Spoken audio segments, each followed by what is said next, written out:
All right, so when do you winterize your irrigation? Look at that North Carolina sunset. Man, that's pretty. Well, I've intentionally not watered this back corner in my yard. And you can see it hasn't been watered because the grass seed isn't coming up. There's actually still seed laying on the ground. But I've intentionally done that simply for making this video. Now, look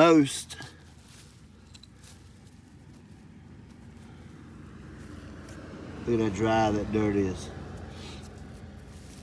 Most folks, or most irrigation companies, at least the ones we deal with, have a schedule, have a calendar schedule.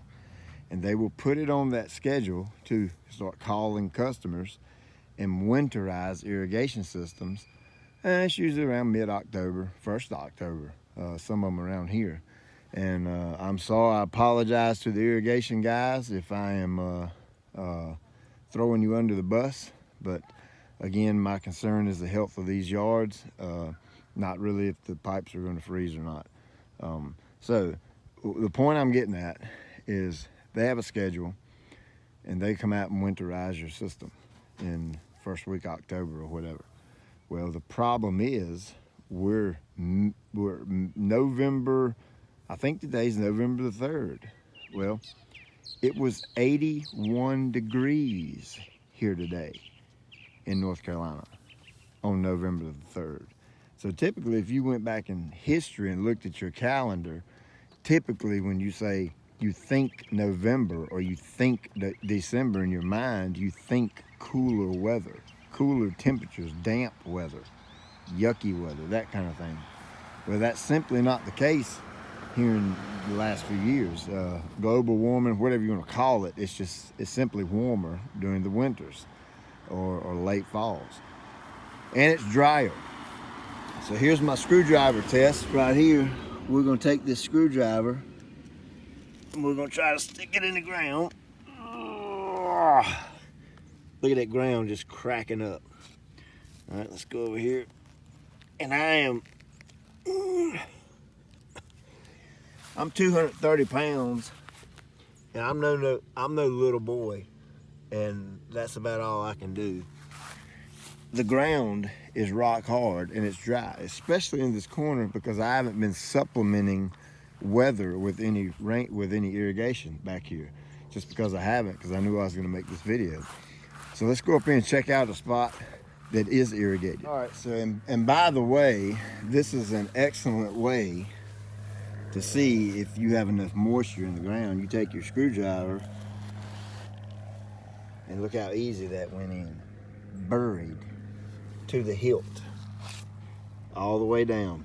That's I think that's a 6-inch screwdriver right there. So 6 inches down with no effort, and look how easily that's going in the ground.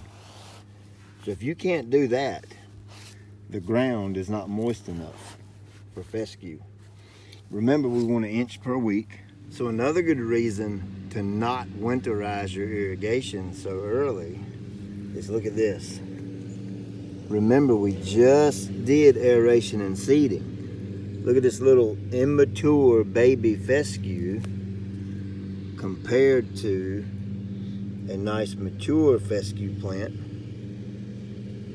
That's another good reason. That little baby fescue right there is really going to need some water because it has the nutrients in the ground from fertilizer because we just put it there, and now it's got to have water to continue to do well. Just another reason. Don't winterize too early.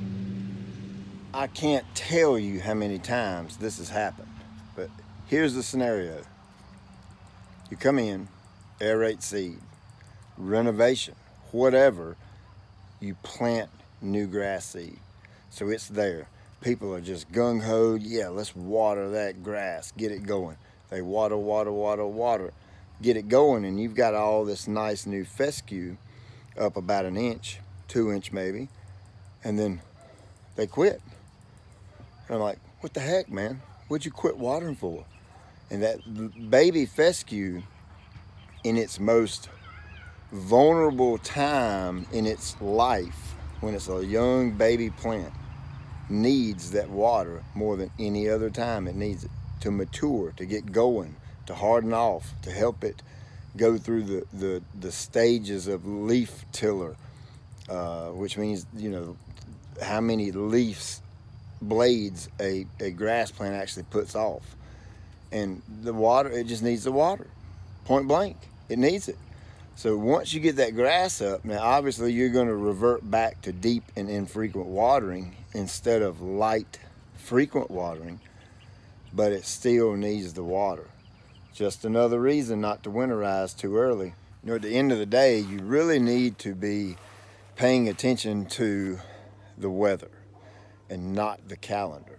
So many people go by the calendar in their yard, and it's just totally and completely all wrong. You're getting it wrong. You're not doing it right. The yard doesn't have a calendar. It doesn't go in and look on the refrigerator and see what day it is. It just doesn't do that. It's dictated by the weather, 100%.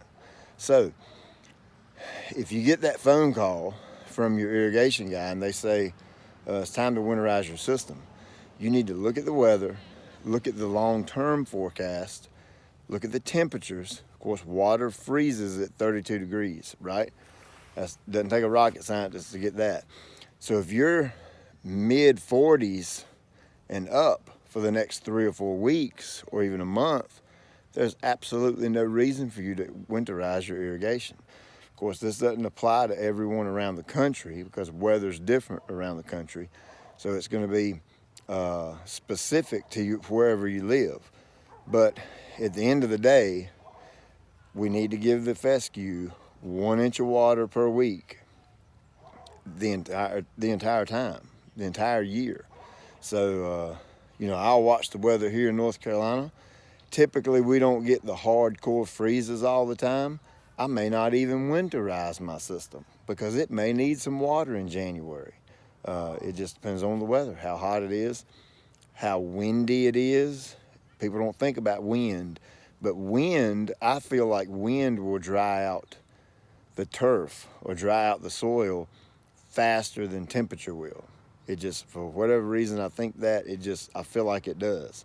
So, you know, if you're in high wind, a high wind situation and your temperatures are up to where water won't freeze, you don't want to winterize that system.